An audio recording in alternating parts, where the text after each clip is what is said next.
Alright guys, so in this video we're going to be disassembling the 1987 YZ490 motor, and our goal is going to be to get in and not only document this for anyone else that has to rebuild these motors, but also go in and change the crank bearings, get everything pulled together. So basically what I've done is I've removed the clutch cover, I've placed the bolts in here. These are all essentially the same length, which is really cool and makes it pretty easy. And other than that, we're going to slowly start undoing the clutch pack. Some of these bolts are ready, so we're going to slowly pull these off. And what I like to do is just keep them to the side, and then we do that. Now these are already a little loose, but as we do that, we're just going to pull the clutch pack and inspect everything.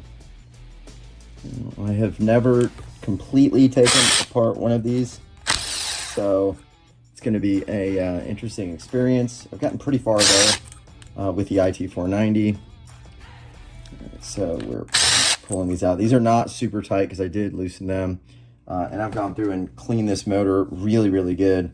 So I'm going to put these aside and we're going to pull the clutch back. With these bikes, you don't need to loosen this little nut here. This is an adjuster nut, and once you basically remove the 6 spring-loaded bolts, you can just leave this alone. This pin is not going to come out or do anything funny, and then you can put that aside. Now what I like to do is I like to just kind of lay these in there so I don't have any problem and I don't miss anything. So let me get that over here, and then we're gonna keep going. What basically is our big nut here, and it looks like one of these ends, I don't know if y'all can see that, has been basically turned up. Let me zoom in. So you can see here, this is crimped right like this so that it does not come loose. So you're going to want to pop that out with a flathead, and if you have any of these other sides that haven't been crimped, you might be able to reuse this. We're just going to slowly grab each one. Now they could be a little stuck if we've got grooves in the basket.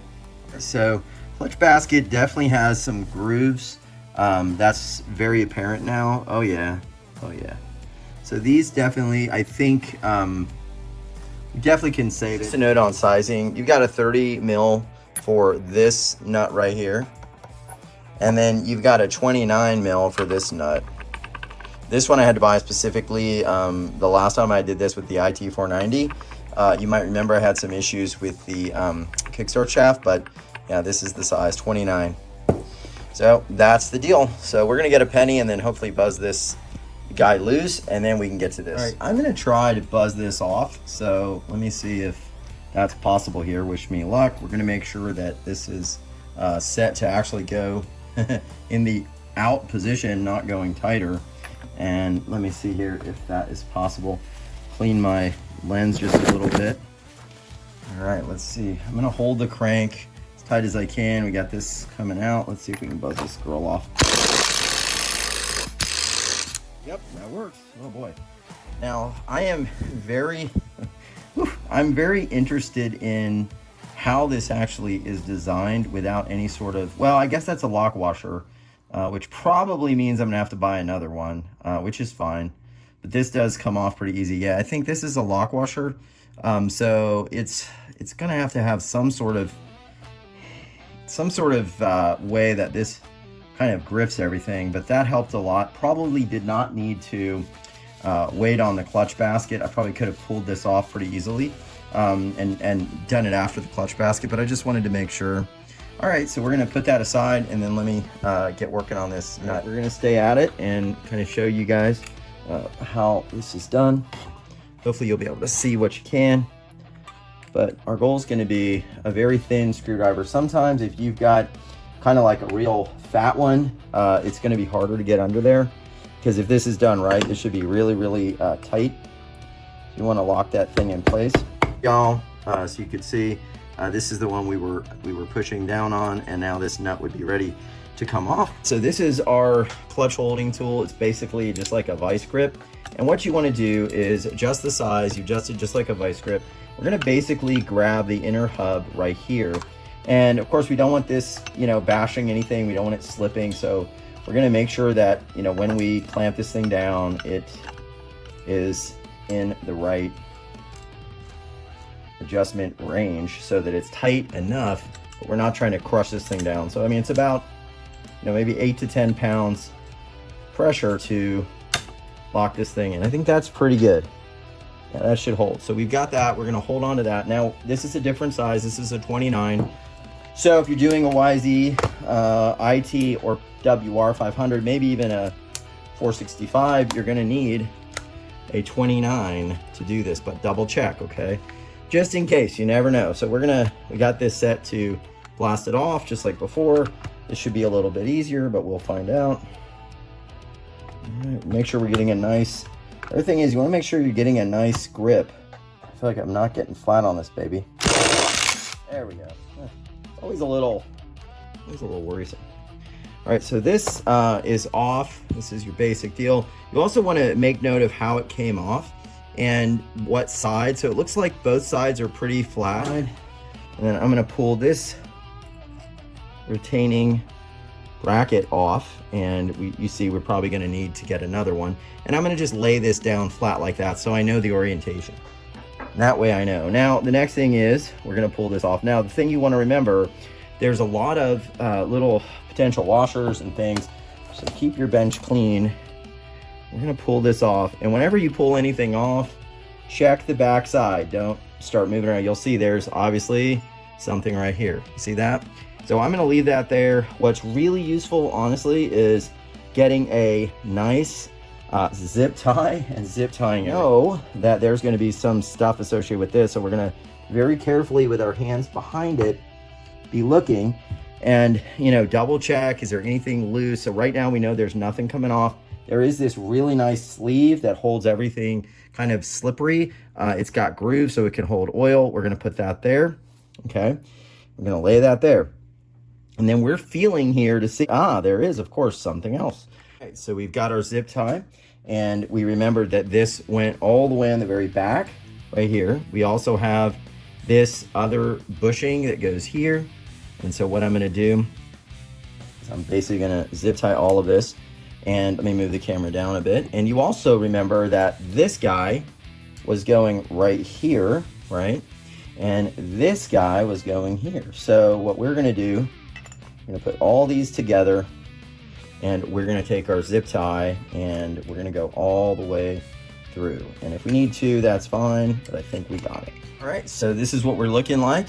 We've got our idler gear here. We've got our kickstart mechanism here, which I'm gonna inspect in a moment. I wanna pull this off, and this is kind of tight. There we go, just had some oil kind of locking it in. And here as well, I mean, obviously you can see by looking at this, pretty obvious which way this goes, but you wanna be pretty sure that you're familiar with how this goes. So we've got this little area here, and we wanna check, does this come out? I would assume this is some sort of a collar or something like that. So I'm gonna put this on the bench. So you're also gonna wanna remove this little, it's kind of like a dowel pin. So it's pretty tight, but you wanna remove that. All right, so I'm gonna hold it and gently try to pry and twist a little bit. I got it out, and it's definitely a snug fit.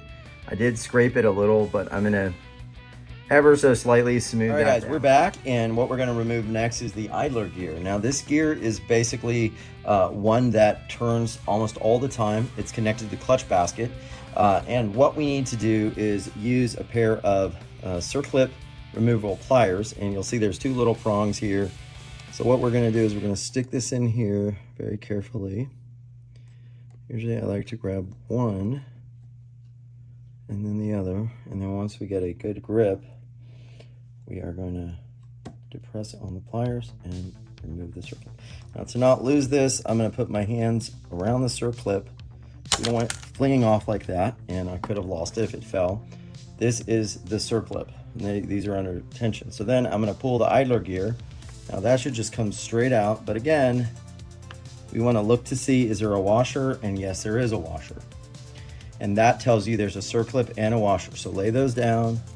And then when we pull this out on the other side, we're gonna look very carefully. We're gonna feel, is there a washer? Yes, there is a washer. There you go.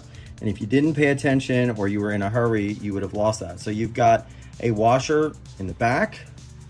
You've got a washer in the front for spacer. And then you've got a circlip.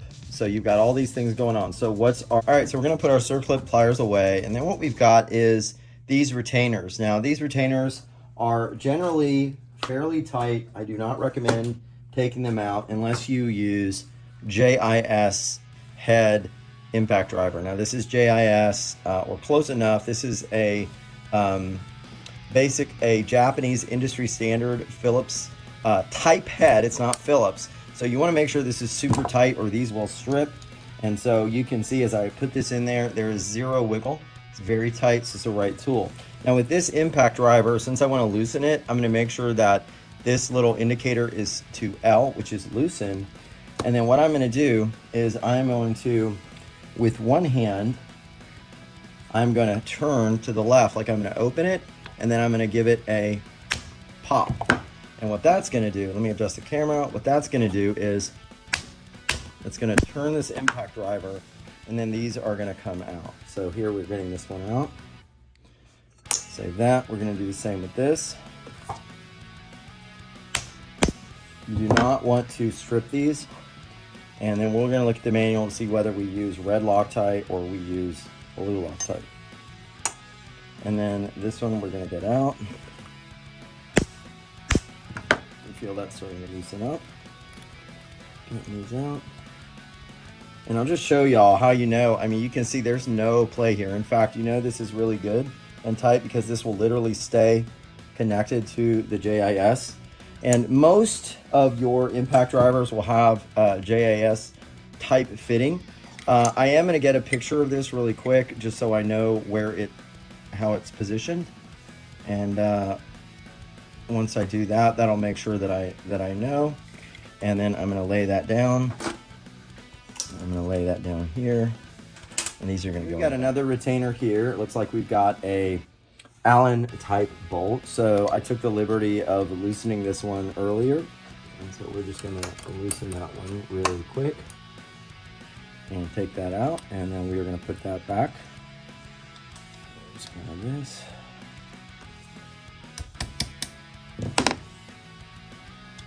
Okay, let's come back.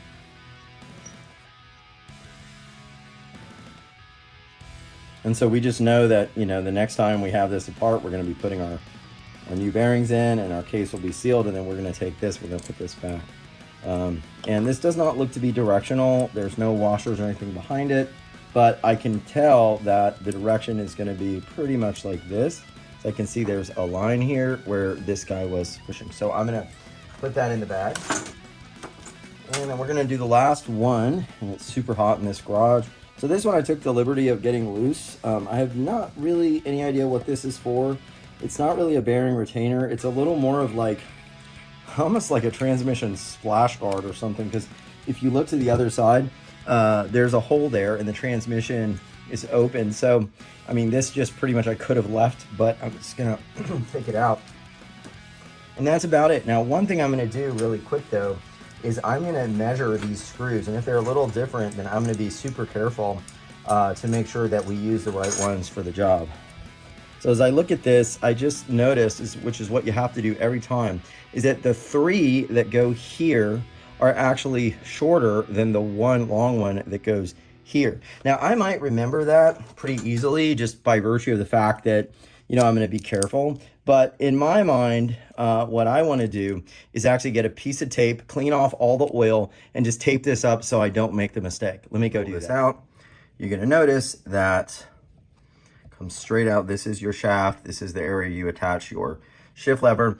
And on these Yamahas, here's the 2 prongs. You want to make sure these stay straight. This actually will fit right here, the 2 prongs.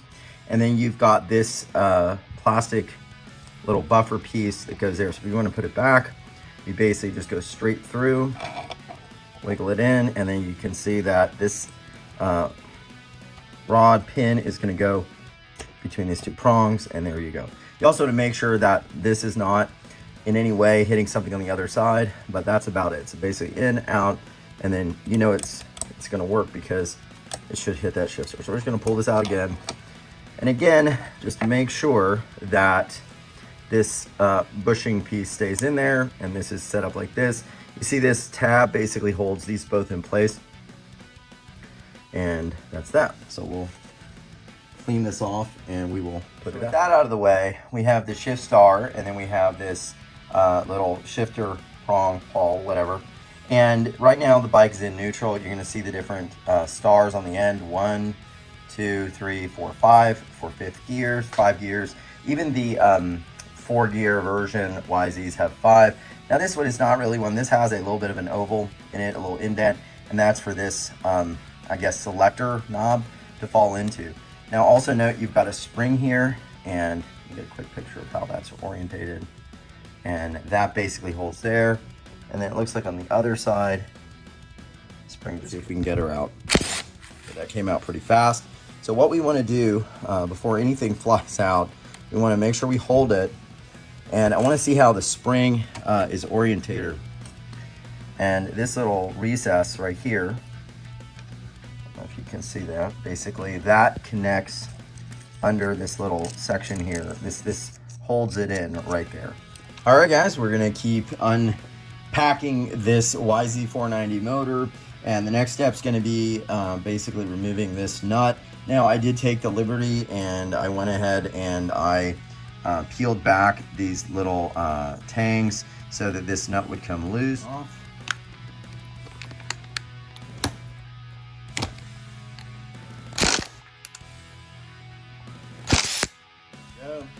And if I needed to at some point hold this, I probably would have used my clutch holding tool to do that. All right, guys, so we're going to spin this off. Now, a lot of these flywheels will have holes specifically for the flywheel removal tool. This one has 2 holes on the side, but not necessarily dedicated holes. And you'll notice if you look inside, there's some magnets like right there. So I'm going to be very careful to not put this in. See the magnet right there? I'm going to be very careful to not push this in too far and hurt that magnet. You can see it is a magnet. So I've got these little pins that I'm basically, see right there, just on the surface level in that hole. So it's a little precarious, but I think we're gonna figure it out here and get this broken out. All right, that was good. All right, so we got this off. We're gonna loosen up this bolt. Now this, I don't know why, does not look like it's a standard bolt to me. Size-wise, it's okay. It's fitting in pretty good. So I think we're okay. There's a little bit of movement there, but looks like we got a good grip on it. Got it out. That's all we can hope for. There is also a washer right there. It's like the bigger diameter is going to be the winner. Should make sense on a full-size 500. So let's get this screwed in. I'm also going to want to make sure that these threads are really clean. So let me take a look at that.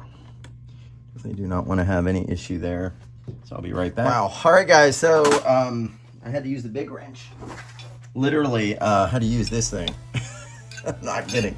This is pretty big. I'm just going to put it, yeah, it's huge. So I had to take this guy and the weight of this thing, this is probably a good 20 pounds.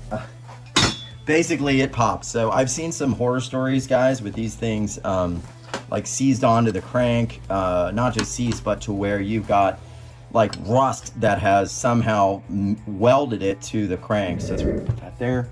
All right, and there's our keyway. We want to save that. So, all right, so we want to get that little keyway out. And I think looks like it's right there. That's what I'm seeing. It definitely feels like it's on there pretty good. Old, you definitely could have that. Oh, there it goes, and thankfully it landed right here. So this is our key. So I'm going to put this in the bag with all my other little bits. I'll show you. Looks like they are right here. And I don't know if you can see that, but there's the mark. Inspection, it looks like it's just right in the middle. So she's on the middle line for ignition timing.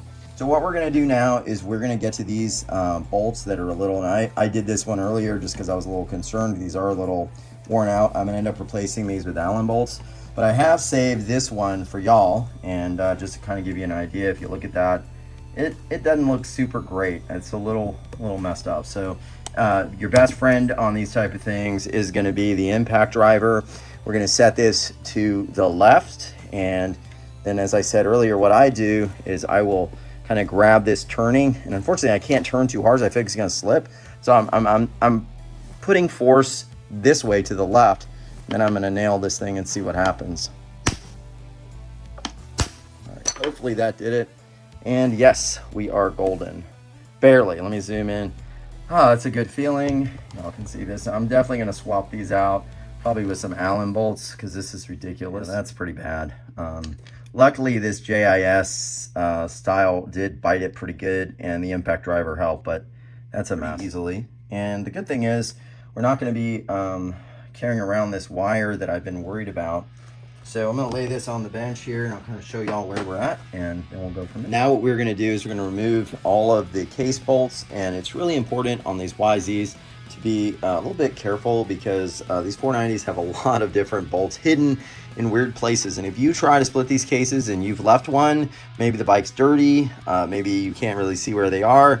You've got one here, you've got one here, you've got one, well, here that I took out already. You've got one here, you've got here. You've also got, let's see, one here that I may have even forgotten myself. And then I've got one here, and then of course we've got one here. And look, we got a surprise one here and a surprise one here. And yes, I got my trusty WR500, and she's got the same. So lots of little hidden bolts. The problem is, if you're trying to go in and split the cases and you don't get these bolts out, you're going to be in trouble, because what's going to happen is you are going to end up causing a lot of problems. So what we're going to do is we're going to pull these bolts out. See, I don't think I got that one. We're going to get these bolts out. Let me take out this one real quick, and then we're going to show you the technique to not lose the bolts. Make sure you get them in the right. So I'm going to remove this one here, and these are Allen bolts unless they've been changed up on your machine. And one of the challenges with Allen bolts is they get pretty dirty. So we want to be able to go in, try to clean these out the best we can. And what I suggest doing is getting a pretty small little flathead screwdriver like this, and then going in with a towel, or maybe a shop towel, or maybe just a paper towel, and trying to get in and clean out that fitting as much as possible. Get all this gunk out of there. And then you want to make sure that, you know, you're using, I would use a socket Allen, and make sure that, number one, it's getting a good bite in there. One thing you can do with a rubber mallet is tap it in, because if there's dirt and that's not all the way in, and you start spinning, you're going to end up eating up your threads. And you can see this is really tight. You can also feel it's a good, nice, solid grip that this is getting. And then instead of using an impact, although you sure can, kind of like to feel what's going on a little more and just be really aware of kind of what's happening. And what we're going to do, we're going to take this, we're going to make sure that this is in the right direction. We're going to hold it, and then we're just going to give it a little whap. Whoops, hold on, guys. There we go. Yep. So in all honesty, I forgot this one. So yeah, it's very easy. So I'm going to count these up. Now, here's what we're going to do to make sure that we've got all of them. What I've done basically is create this template. And this template is a little awkward looking, but this is going to let me place all the screws that I pull out in this cardboard cutout, so I don't forget. The other thing it's going to do is it's going to make sure that as I'm taking the screws out and I basically put them in here, that if they're different lengths, I don't make the mistake and misplace them and then put them in wrongly. So we're going to basically start pulling these out. And as we take one out like so, we're going to just stick it right on the template, get it in there, and you can already see I've done two. And they look like they are actually, no, those are the same length. But this will be a way that you don't have to worry. So you just want to draw it out and then start pulling these out.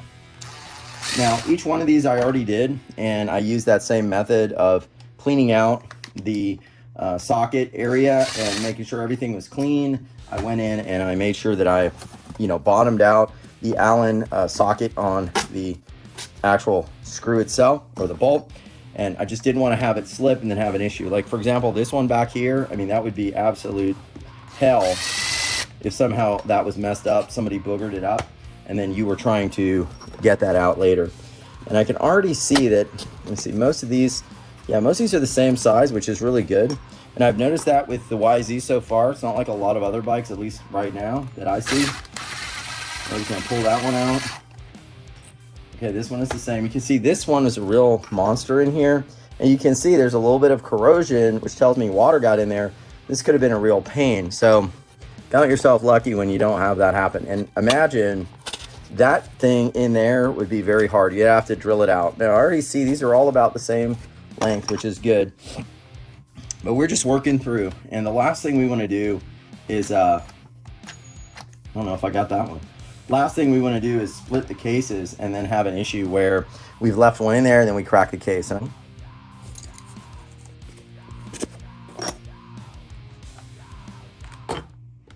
All right, guys, so we've got the case splitter on. This is a tool that you can find from Tusk or many other companies online.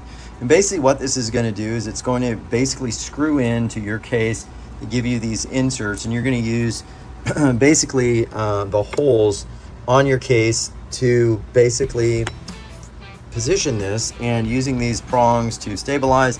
And then what I'm going to do is I'm going to center it right on the shaft as much as I can, because one of the things with this is if you don't put this all the way down straight, and for example, let's say this is like off center and it slips off your crankshaft, then you could mushroom the shaft or something like that. All right, so one of the things you want to make sure of is that you get these in as far as possible. So make sure that these are getting screwed in as much as you can and then stop. So you want to make sure that your nut is leaving enough room for the thread to capture as much of the case thread as possible. So this insert thread needs to go as far down in there as it can. That way you're grabbing as much of this thread as possible, because you are going to be exerting a good bit of force on there, going down the opposite direction to kind of keep it from getting loose. And I'm going to tighten everything down. Then I'm going to make sure this is straight as possible, or centered on the end lobe of the crankshaft, so that we have this come down and basically be centered right on the crankshaft. Okay, so let's get that together and then we'll slowly start splitting. All right, so what I've done is I've tightened these down, and if we look at this, it looks pretty much right centered there. So that's good. And just a little bit of light there. Yep, that looks pretty centered. So these are all tightened down. And then we're gonna just double check that we've got all of these out, which looks like we did. We don't want any of these hanging up. There are a lot of these in the YZ. So we should see some movement. If we forgot one, we're not gonna see movement. So I think we're good. Let's set this up and see what happens. All right, guys, the moment of truth. I positioned this because what we're gonna wanna be looking for is the split right here. And if we find that things are kind of holding up, we're gonna be tapping a bit on the different spots that might hold up, particularly back here. And let's see what happens. I've turned off the AC because I really want to listen to, kind of hear the creaking and the cracking. All right. Okay, so already I'm seeing it lift right here, but not so much here. So because I don't want to break the case, I'm going to be tapping to alleviate some of that pressure. It's already lifted a little bit right here. And this is where you kind of have to be a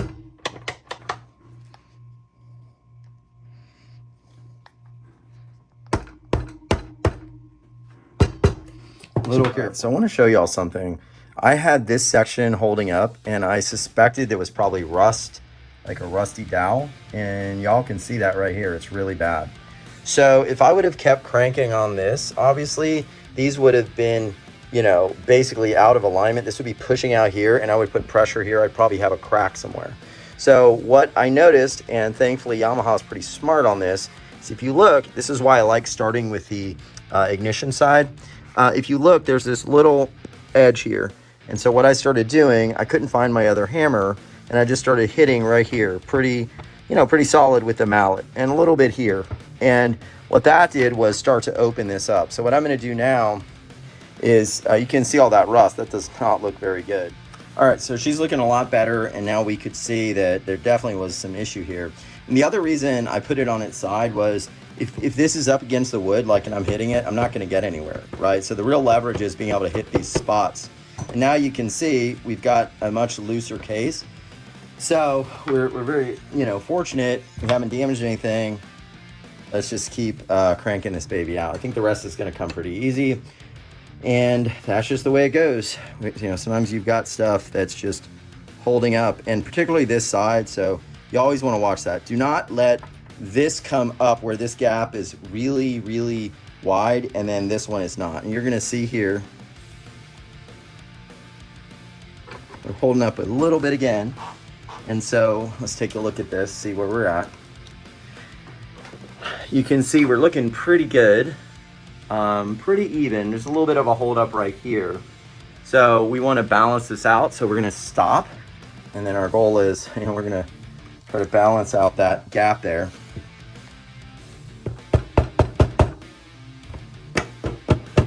And the easiest way is, it's hard because this is on here, but I just picked this up a little and I just kind of went like that. And you can see now these are evening out. So now we've got a much more even thing. So that's what we want to do. This up so we don't start to cause any problems here. I want to hit this a little bit.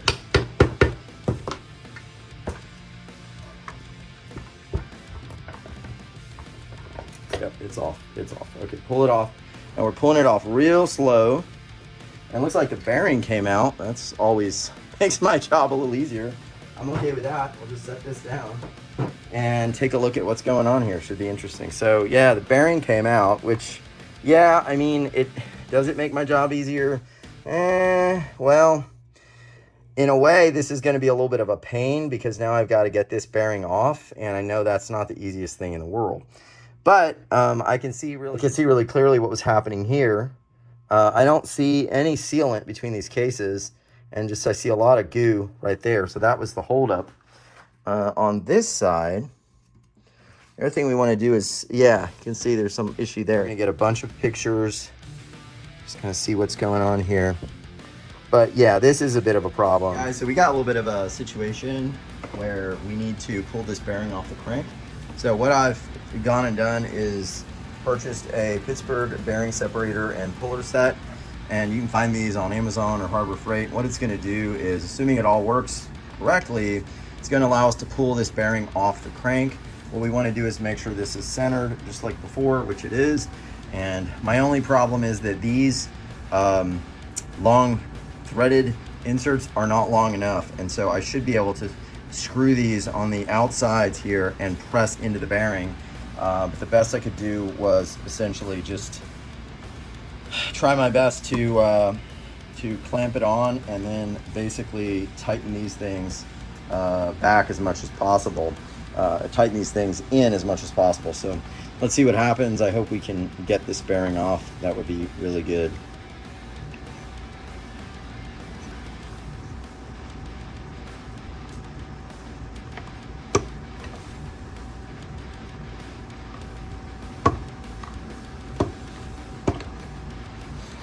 All right, I am hearing some movement, which is good. I see a little bit more space under the bearing. So let's see if this keeps working. All right, so we're good under the bearing. And actually, we're almost got that bearing out. I almost feel like we could be done here. Let me get on this a little more, show you what I'm doing. It's basically just like a bearing puller. It's the same idea. And it looks like we got the bearing off. So that was great. It wasn't too tight, but we're gonna get it under here again and pull it all the way out.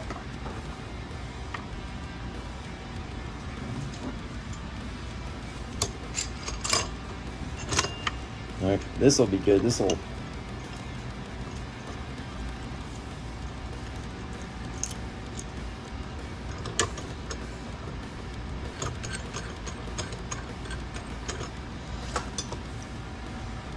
All right, so now you can see, because there's a little bit of gap under the bearing, we definitely can get under there really nicely. And that's letting us absolutely get in here. And just a quick note, I mean, when you're doing stuff like this around an open transmission, and the other warning is, be very careful that nothing falls in there. And also make sure that you're getting square on that crank, because if you're not, and you just kind of go wild and loose, problem is that you're gonna end up throwing your crank out of true.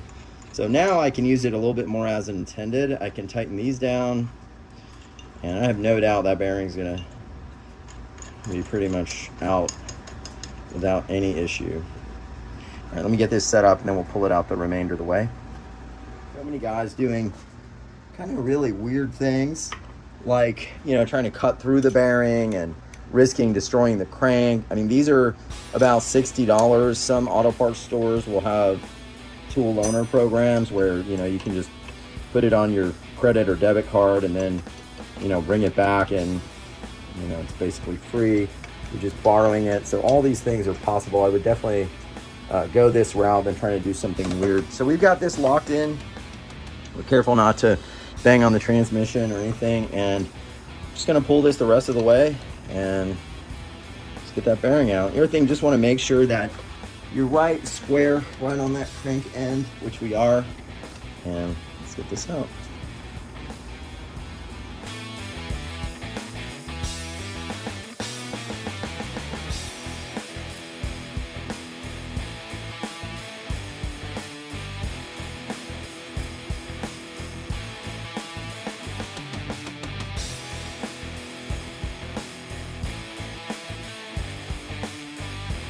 Concerned on essentially how you're going to remember where everything goes.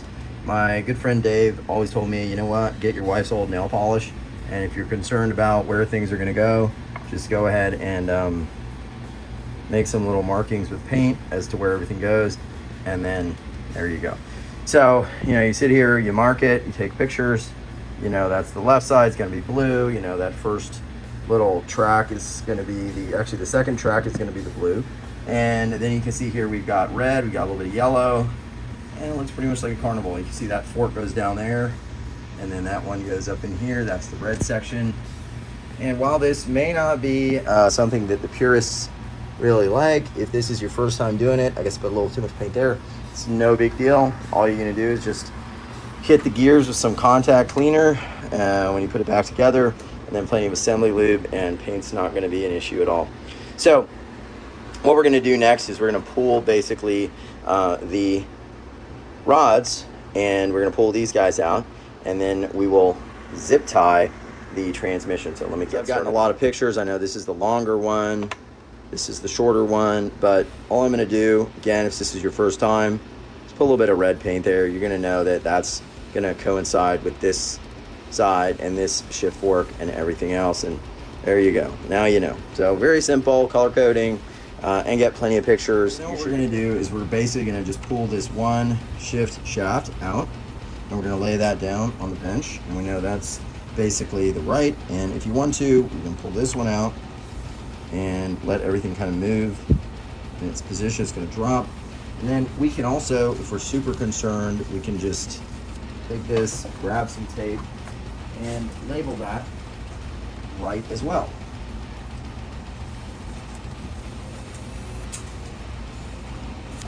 Very simple, very easy, no stress, no fuss, nothing to keep you up at night about. And, you know, if you've gotten plenty of pictures, obviously you don't need to do this, but that will tell me that's the right, and then we got the left. All right, so then what we're gonna do, you know, we can just pull these out at this point, it's not a big deal, but let's say we really wanna kind of go the extra mile and be extra careful that we don't, you know, misplace anything. All we have to do at this point too, is we should be able to pull these out. We can just move these shift forks out just a little, like that, and then we can literally zip tie these in, and we should be able to pull the shift shaft out. Let's see what happens. Let's pull out the actual gear itself. Let's see.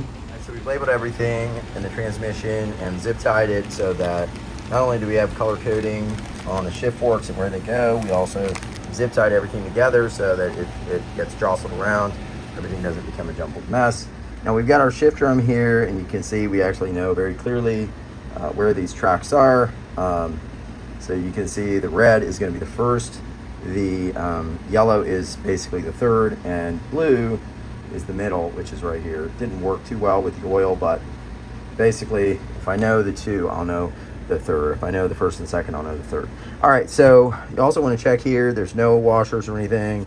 There were no washers on the ends, except for some sort of spacer, and what I did was I put a zip tie right there to lock in that spacer, and that looks like it's on the other end of the counter shaft from what I can see. Oh no, that's the clutch, so it's the clutch.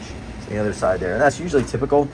I see that a lot. So our next question is, should we take this guy out or not? If you want to knock this bearing out the other way and take this out, you want to make sure that you have this in neutral. And neutral, from what I remember, I think is about like that. This would be the orientation. And the reason is you've got some reinforcements. Sorry, you've got some reinforcements on, let me try to zoom in here.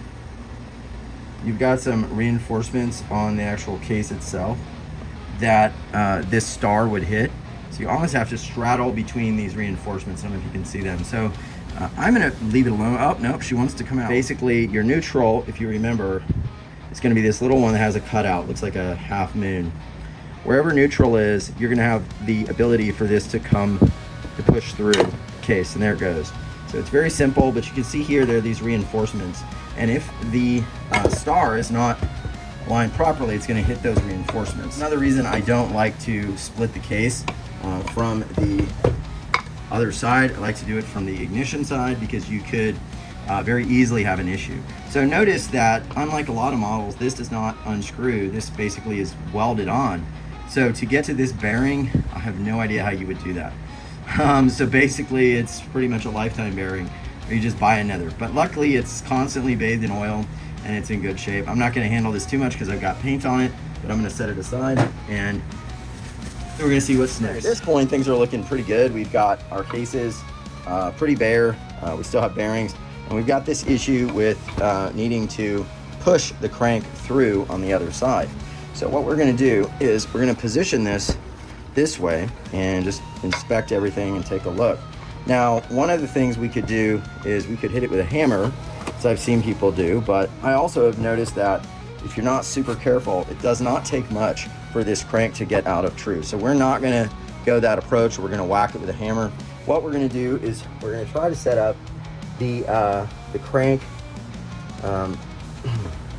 pusher, I guess we call it, and push this out. So let me set that up and then we'll see how it goes. We are pushing the crank through the other side.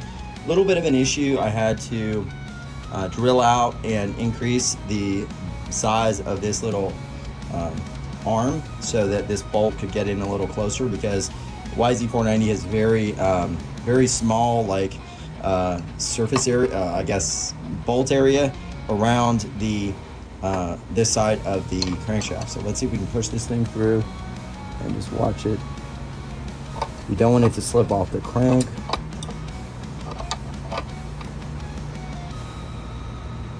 All right, looks like that.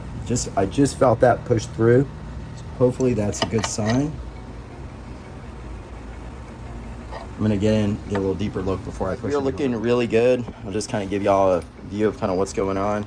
You can see here that we are just pushing the crank through the other side. We're getting a little more space here, and we're just very carefully, while holding the crank, but loosely, just gonna keep pushing this baby through. There we go. It's getting a little looser now. I think that's it. It's pretty simple stuff. Nice. All right, I think this is almost ready to come through, but let's just go a little more. And it looks like we may have pulled the bearing out as well on this side, so it looks like we need that tool again. Oh, geez. Yep, looks like we got a bearing. All right, so let's pull that out. Yep, we got a bearing. And everything looks good here. We didn't have any damage. That is great.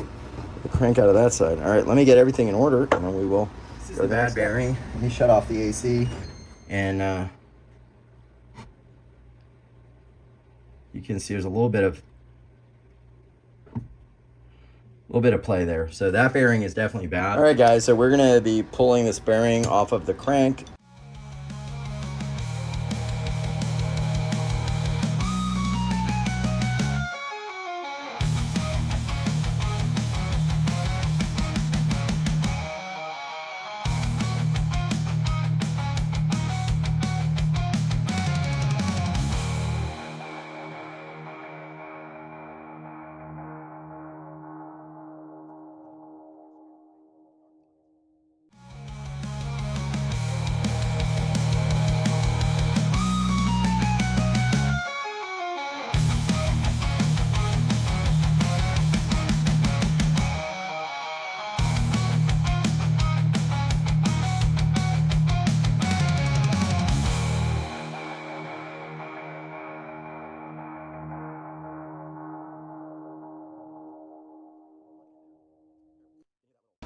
clink. So bearing is out. Let's put the crank away. Move some stuff here safely. And put it in a rack there. Now, this was the bearing that I really feel was the most worn. I almost feel like somebody went in and changed the other side, but left this as an OEM bearing. And let me turn off the AC here. So this bearing, pretty noisy, pretty rusted, but you've also got some play in this bearing that really shouldn't be there. I don't know if you can hear that. So yeah, this bearing's pretty much toast. Seen better days. We got them out. We're down to the crank, which is awesome. And we've got the cases split. We got everything out, and transmission is bagged up, labeled, color-coded, shift forks, and everything documented. Even we got a little bolt holder with the different lengths based on where they go in the motor. So I think we're good to go for the next step, which is going to be to order some crank bearings and then change out some seals and make some other adjustments and then drop in the crank.